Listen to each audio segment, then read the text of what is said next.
विपक्ष उछल कूद कर रहा था। चुनाव के तत्काल बाद आपने देखा होगा कैसे मारपीट पर उतारू हो गए थे।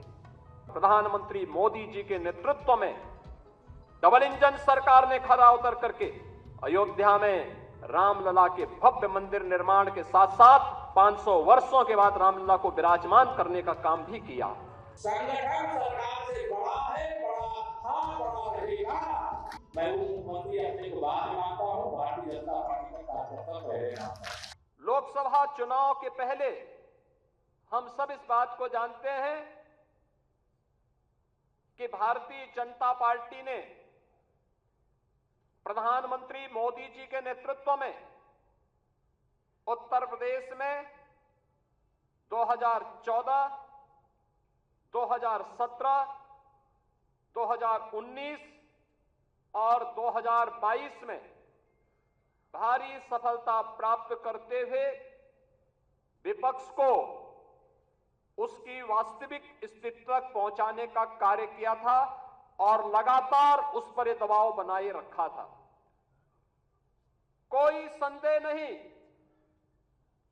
2014 में जितना मत प्रतिशत भारतीय जनता पार्टी के पक्ष में था,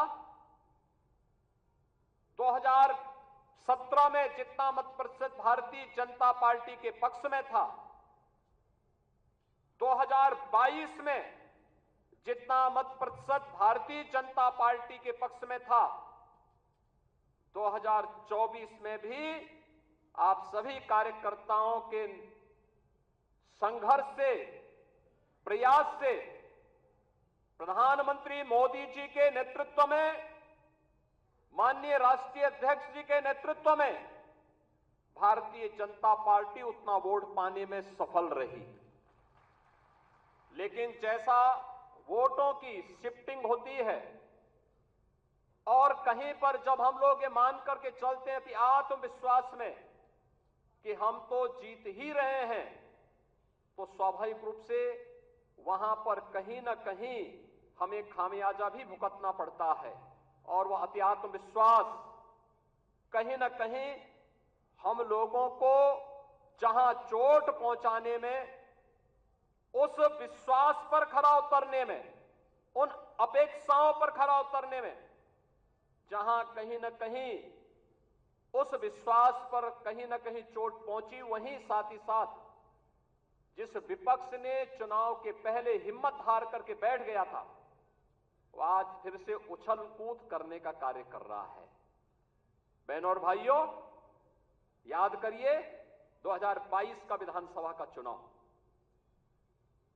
2022 का विधानसभा का चुनाव विपक्ष उछल कूद कर रहा था। चुनाव के तत्काल बाद आपने देखा होगा कैसे मारपीट पर उतारू हो गए थे और तब हर कार्यकर्ता इस बात को सोचता था कि वास्तव में हमारी सरकार का माफिया मुक्त उत्तर प्रदेश का अभियान इन्हीं गुंडों के लिए है और उस उत्तर प्रदेश को आप सबके सहयोग से आज माफिया मुक्त करने में हमें सफलता प्राप्त हुई।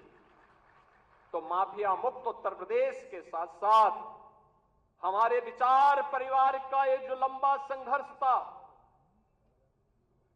500 वर्षों का इंतजार समाप्त हो,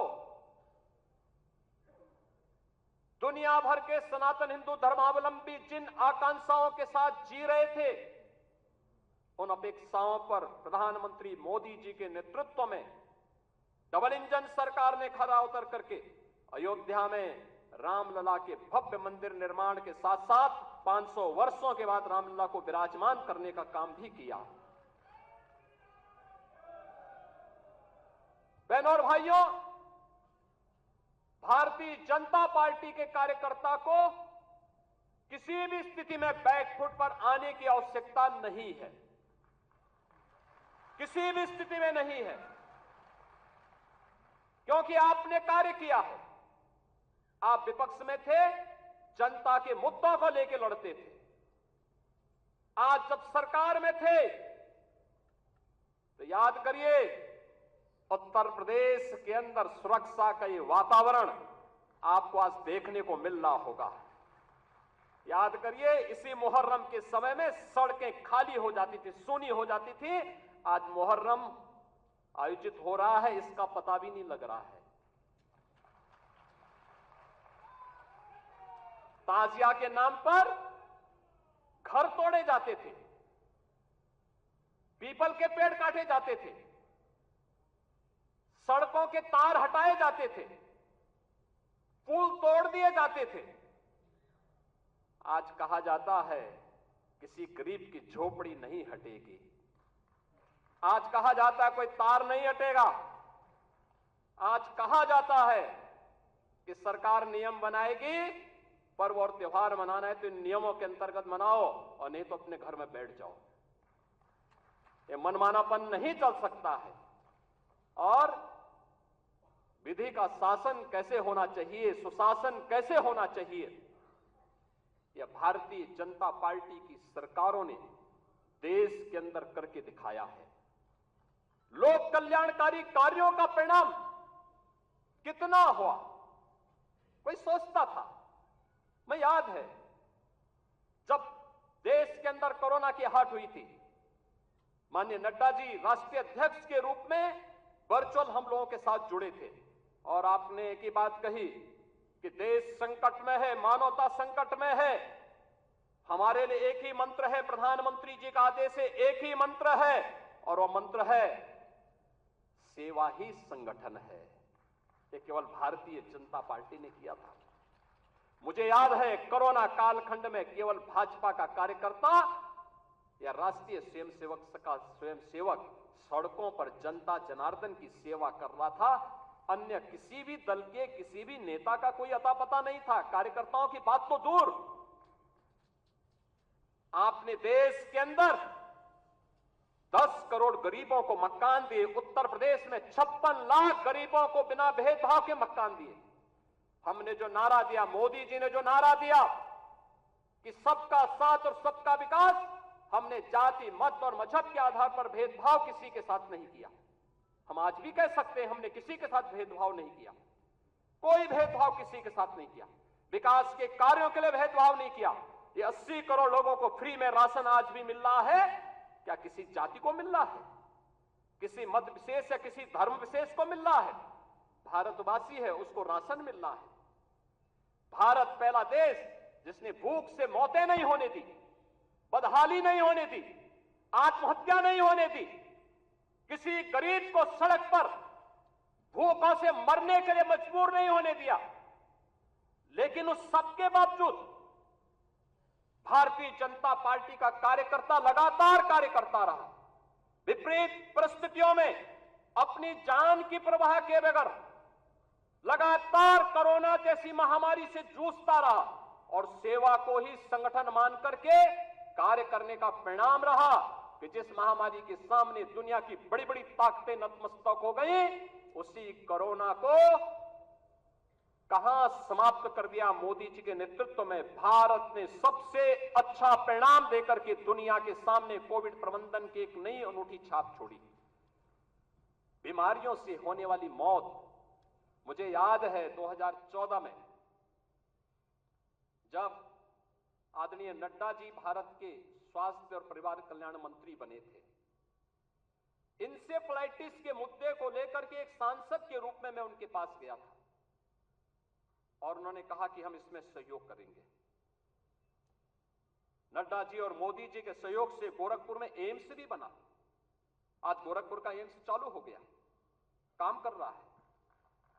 पूर्वी उत्तर प्रदेश और बिहार की, नेपाल की एक बड़ी आबादी अपने स्वास्थ्य सुविधाओं का लाभ प्राप्त कर रही है। और 40 वर्ष से जो बीमारी थी, इस बीमारी से होने वाली मौत 90 से 95% मौतें अनुसूचित जाति, अति पिछड़ी जाति और अल्पसंख्यक समुदायों की थी। आज उस मौत को हम लोगों ने, डबल इंजन की सरकार ने पूरी तरह नियंत्रित किया है। इंसेफ्लाइटिस पूरी तरह समाप्त हो गया है। उत्तर प्रदेश जैसे राज्य में इंफ्रास्ट्रक्चर, एक कल्पना थी, आज आप जाते होंगे आपको 4 लेन की कनेक्टिविटी मिलती होगी। आज आप कहीं भी जाइए, प्रयागराज जाइए, काशी जाइए, लखनऊ आइए, अयोध्या जाइए, गोरखपुर जाइए, पश्चिम के किसी भी जनपद में जाइए, इंटर स्टेट बॉर्डर पर जाइए, आपको लगेगा आज कोई नहीं कह सकता है, उसको उत्तर प्रदेश का वासी कहने में संकोच नहीं होगा, क्योंकि उत्तर प्रदेश का इंफ्रास्ट्रक्चर किसी भी अन्य जगह से अच्छा आपको प्राप्त होगा। मुझे याद है जब मैं बुंदेलखंड गया था पहली बार मुख्यमंत्री बनने के बाद, मेरे साथ आज के जल शक्ति मंत्री श्री स्वतंत्र देव सिंह जी थे। हम लोग चित्रकूट में गए। मैंने चित्रकूट में वहां के कार्यकर्ताओं के साथ बैठक की, जनप्रतिनिधियों के साथ बैठक की, रात्रि को मैंने वहां के उद्यमी और व्यापारियों के साथ बैठक की थी। मैंने उनसे कहा, मैंने कहा यार चित्रकूट में अच्छे होटल क्यों नहीं आ रहे हैं, अच्छी धर्मशालाएं क्यों नहीं बन रही हैं? उन्होंने एक ही बात कही, उन्होंने कहा अगर कोई निवेश करेगा तो डकैत उसका अपहरण कर देंगे। तो मैंने कहा मैं अगली बार तब आऊंगा जब यहां से डकैतों से मुक्त कर दूंगा। और मुझे बताते हुए प्रसन्नता है, आज न केवल बुंदेलखंड चित्रकूट बल्कि पूरा बुंदेलखंड डकैतों से मुक्त हो चुका है, माफिया से मुक्त, डकैतों से मुक्त।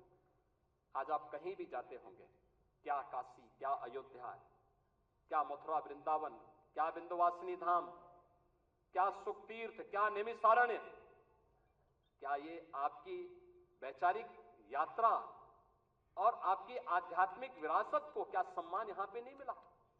आजाद देश 1947 में हो गया था, ये काम 1947 में होना चाहिए था, ये कार्य उसके बाद होना चाहिए था।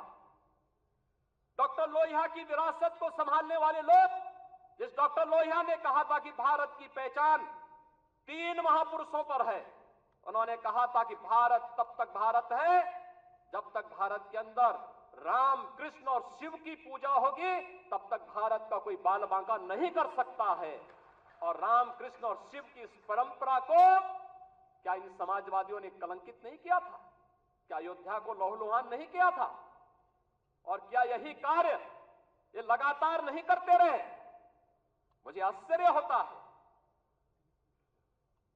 राजूपाल की हत्या होती है प्रयागराज में, क्या राजूपाल पिछड़ी जाति के नहीं थे? उमेश पाल की हत्या होती है, क्या उमेश पाल पिछड़ी जाति के नहीं थे? भारतीय जनता पार्टी के विधायक कृष्णानंद राय की निर्मम हत्या हो जाती है, और कृष्णानंद राय के साथ गोलियों का शिकार होने वाले लोग कौन थे? एक रमेश पटेल थे, एक रमेश यादव थे, कोई अन्य पिछड़ी जाति का था। क्या इनको पिछड़ी जाति में नहीं मानते लोग? क्या क्यों नहीं इनके बारे में आवाज उठी? ये आवाज को तभी बल क्यों मिला जब भारतीय जनता पार्टी की सरकार हुई। और आज आप देखते होंगे इन माफियाओं के लिए फातिया पड़ने वाले लोग किस प्रकार से चिल्ला चिल्ला करके फिर से चुनौती देने की स्थिति में आए हैं। और इसीलिए तो हम कह रहे हैं कि मोदी जी ने जो कहा था वो करके दिखाया। सबका साथ और सबका विकास, लोक कल्याणकारी योजनाओं की किसी भी योजना में आप देख सकते हैं, क्या राशन की योजना, क्या मकान की योजना, क्या हर घर शौचालय की योजना, चाहे हर घर नल की योजना, चाहे आयुष्मान कार्ड या किसी भी अन्य योजना में, उज्ज्वला योजना की योजना हो, कोई भी योजना हो, क्या किसी के साथ कोई भेदभाव हुआ? जाति, मत, मजहब के आधार पर, चेहरा देख करके किसी के साथ भी कोई भेदभाव नहीं। ये सारी योजनाएं बिना भेदभाव के हर तबके को दी गई। और हमें आश्चर्य होता है, समाजवादी पार्टी की सरकार के समय कन्नौज के मेडिकल कॉलेज की चर्चा हुई। कन्नौज के मेडिकल कॉलेज का नामकरण बाबा साहब डॉक्टर भीमराव अंबेडकर जी के नाम पे था। समाजवादी पार्टी के तत्कालीन मुख्यमंत्री ने नाम बदल दिया। और इस बार जब मैं वहां गया था, हमारे वहां मंत्री श्री असीम और उन्होंने मेरे सामने इस बात को रखा। हमने उसी दिन कहा कि नहीं, ये बाबा साहब भीमराव अंबेडकर के नाम पर ही मेडिकल कॉलेज फिर से जाना जाएगा। और हम लोगों ने इस मेडिकल कॉलेज का नामकरण उसी समय वहां किया था। लखनऊ का भाषा विश्वविद्यालय, क्या ये मान्यवर कांसी राम जी के नाम पे नहीं था? क्यों चेंज कर दिया गया? ये सब समाजवादी पार्टी की सरकार में होता। दलित चिंतकों और महापुरुषों और सामाजिक परिवर्तन के वाहक उन महापुरुषों को क्या समाजवादी पार्टी ने अपमानित नहीं किया था? वो लगातार अपमानित करते थे। ये तो संविधान की अवहेलना करते थे। इन्होंने तो धर्म के आधार पर अनुसूचित जाति, जनजाति और पिछड़ी जाति को मिलने वाले आरक्षण पर भी सेध लगाने का काम किया था। कौन नहीं जानता 2016 में जब समाजवादी पार्टी की सरकार थी, अनुसूचित जाति के नौजवानों की स्कॉलरशिप को समाजवादी पार्टी की सरकार ने रोकने का काम किया था। हम लोग इसको मुद्दा नहीं बना पाए, हम अपनी उपलब्धियों को मुद्दा नहीं बना पाए। मोदी जी के नेतृत्व में पंचतीर्थ बने। नई संसद बनने पर, नई संसद में प्रधानमंत्री मोदी जी देश के पहले प्रधानमंत्री हैं जिन्होंने संविधान की मूल प्रति को अपने सिर पे रख करके नई संसद में स्थापित करने का काम किया था। भारतीय जनता पार्टी संविधान को सर्वोच्च सम्मान देने वाली पार्टी, अनुसूचित जाति, जनजाति और पिछड़ी जाति के अधिकारों को संरक्षित करने वाली पार्टी, लेकिन अफवाह और भ्रम की स्थिति पैदा करके जिस प्रकार से माहौल खराब करने का प्रयास किया गया, ये जानते हुए, दुनिया की ताकतें जानती हैं, ये समाज बिखरा होगा तो आसानी से शिकार हो जाएगा, एकजुट होगा तो बड़ी बड़ी ताकतें इस समाज की ताकत के सामने धराशायी हो जाएंगी। आपकी इस ताकत को जाति के नाम पर विभाजित करके शक्ति को छिन्न भिन्न करने का जो पाप अभी चुनाव के दौरान हुआ है, हमें उससे सतर्क और सावधान होना होगा। और वहीं से मैं कहने के लिए आया हूं, सोशल मीडिया प्लेटफॉर्म, आखिर आपके पास, सबके पास स्मार्टफोन है, सब लोग स्मार्टफोन पर अपने अपने ग्रुप के साथ काम भी करते हैं, एक दूसरे को मैसेज भी भेजते हैं, एक दूसरे की को शुभेच्छा भी देते हैं। लेकिन क्या कारण था कि जो षड्यंत्र हो रहे थे, जिस षड्यंत्र की आशंका दिखाई दे रही थी, उस षड्यंत्र को करने में वे विदेशी ताकतें और विरोधी सभी सफल हो गए। क्या कारण था? हम लोगों को इसके बारे में जागरूक होना पड़ेगा। आप एक राष्ट्रवादी मिशन के मजबूत स्तंभ हैं और उस राष्ट्रवादी मिशन के साथ जुड़े होने के नाते जहां भारतीय जनता पार्टी कहती है नेशन फर्स्ट, देश पहले है, दल बाद में है और मेरा स्वयं का हित सबसे बाद में है, उस भारतीय जनता पार्टी के कार्यकर्ता को क्या ये नहीं देखना चाहिए कि सोशल मीडिया में क्या कुछ चल रहा है और उस अभियान के साथ जुड़ना, उसको देखना, उसका खंडन करना और फिर पंचतीर्थ के फोटो, दलित महापुरुषों के और चिंतकों के बारे में भारतीय जनता पार्टी की उपलब्धियां, गरीब कल्याणकारी योजनाएं, इन सब को भी अगर हम साथ साथ भेजे होते, उन लोगों के साथ संवाद बनाए होते, तो हो सकता है इसमें कुछ और चीजें देखने को मिलती। ऐसा नहीं कि ये षड्यंत्र हुए ना हुए, 2019 में हुआ था, 2019 में हुआ था। 2019 में एक बड़े गठबंधन को उत्तर प्रदेश के अंदर बनाने का कार्य हुआ था और तब आज के हमारे राष्ट्रीय अध्यक्ष तब प्रदेश के प्रभारी के रूप में इस दायित्व का निर्वहन कर रहे थे। याद करिए, तब हम लोगों ने 43% वोट के प्रतिशत को बढ़ा करके 51% करने का काम किया था और भारतीय जनता पार्टी ने सबसे बड़े गठबंधन को धराशायी करने का काम किया था, इसी प्रदेश में किया था। और इसीलिए आज मैं कहने के लिए आया हूं, सोशल मीडिया प्लेटफॉर्म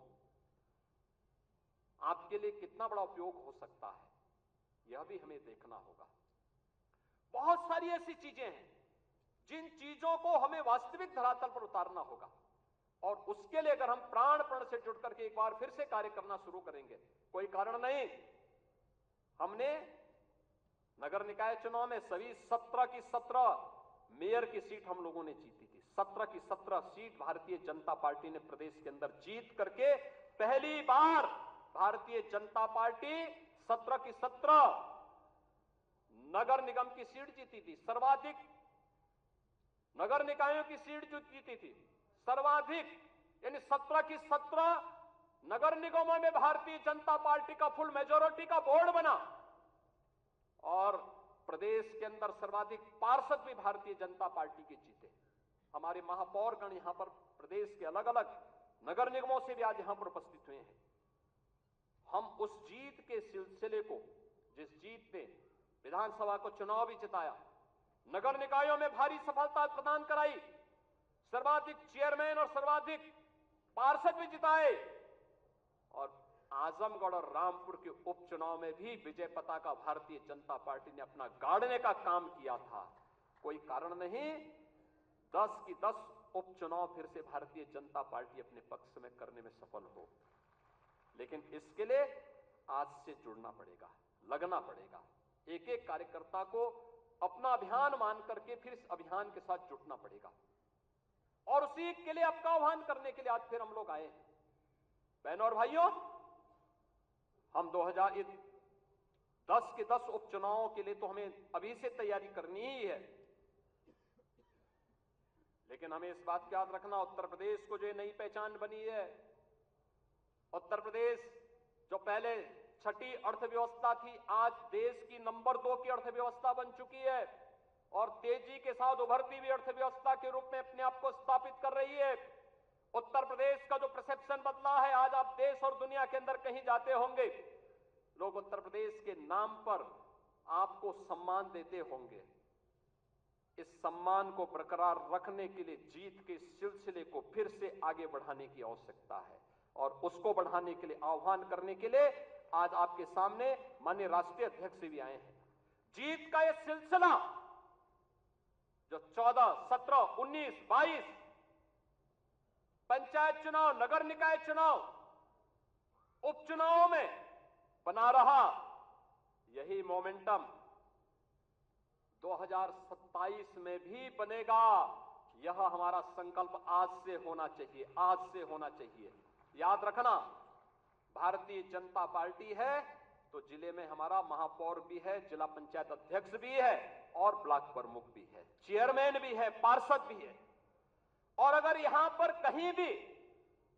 कहीं कोई खरोंच आता है तो वहां उसके असर वहां पर भी पड़ने वाला है, और इसीलिए अभी से इसकी तैयारी में जुटना होगा। एक एक व्यक्ति को जुटना पड़ेगा, ब्लॉक प्रमुख हो या चेयरमैन, महापौर हो या जिला पंचायत अध्यक्ष, विधायक हो या विधान परिषद सदस्य, लोकसभा के हमारे माननीय सांसद हो या फिर राज्यसभा के माननीय सांसद, इन सबको संगठन के साथ बेहतरीन तालमेल बना करके, संगठन जिसको तय करे उसके साथ खड़ा होकर के प्राणपण से जुट करके कमल चुनाव चिन्ह को विजयी बनाने के संकल्प के साथ अगर हम आगे बढ़ेंगे तो आपका भी सम्मान होगा, सर्वत्र सम्मान भी मिलेगा। और जो लोग उछल कूद करने का कुत्सित प्रयास कर रहे हैं, मुझे लगता है इनको दोबारा उछल कूद करने का अवसर ही नहीं मिल पाएगा। यह हम आप सबको आश्वस्त करने के लिए आज यहां पर आए हैं, और इसी विश्वास के साथ मैं आज के इस अवसर पर हमारे नवनिर्वाचित सांसद गण भी यहां पर उपस्थित हुए हैं, केंद्रीय मंत्री भी आए हैं जो केंद्र में उत्तर प्रदेश के हमारे मंत्री बने हैं। मैं इन सभी केंद्रीय मंत्रियों को, माननीय सांसदों का हृदय से स्वागत करता हूं, अभिनंदन करता हूं, उन्हें हृदय से बधाई देता हूं। उनके एक अच्छे कार्यकाल के लिए, उज्जवल कार्यकाल के लिए अपनी शुभकामनाएं भी देता हूं। और आप सबकी ओर से, प्रदेश भर से आए हुए हमारे संगठन के इन शिल्पियों और स्तंभों की ओर से माननीय राष्ट्रीय अध्यक्ष जी का मैं प्रदेश कार्य समिति की इस बैठक में हृदय से स्वागत करता हूं, अभिनंदन करता हूं। धन्यवाद, जय हिंद। यहां जो कार्यकर्ता है उनसे इतना है कहूंगा, आवाज तो यहां सरकारी व्यवस्था में 7 कालिदास मिला। मैं सदा कहता था और आज इस प्रदेश कार्य समिति में मैं संगठन के वरिष्ठता हमारे देश के और प्रदेश के नेतृत्व के सामने कह रहा हूं, संगठन सरकार से बड़ा है।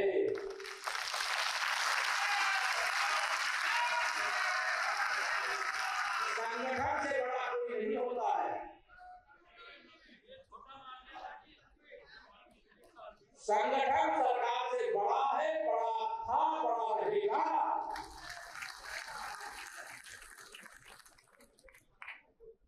भारतीय जनता पार्टी के कार्यकर्ता के नाते यहां जितने भी मंत्री परिषद के सब हमारे वरिष्ठ साथी लोग भी बैठे हैं, 7 कालिदास मार्ग का दरवाजा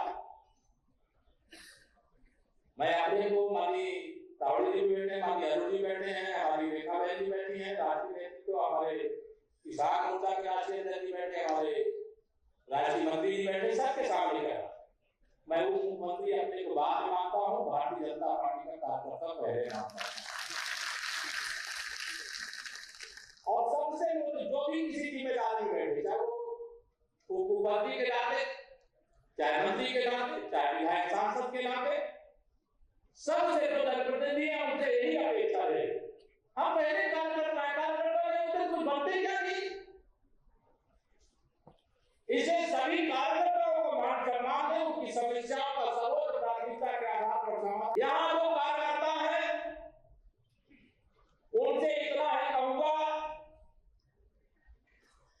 आवाज तो यहाँ सरकारी व्यवस्था में 7 कालिदास मिला। मैं सदा कहता था और आज इस प्रदेश कार्य समिति में मैं संगठन के वरिष्ठता हमारे देश के और प्रदेश के नेतृत्व के सामने कह रहा हूं, संगठन सरकार से बड़ा है।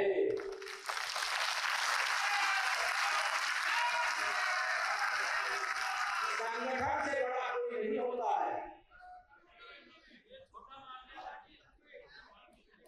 संगठन सरकार से बड़ा है, बड़ा था, बड़ा रहेगा।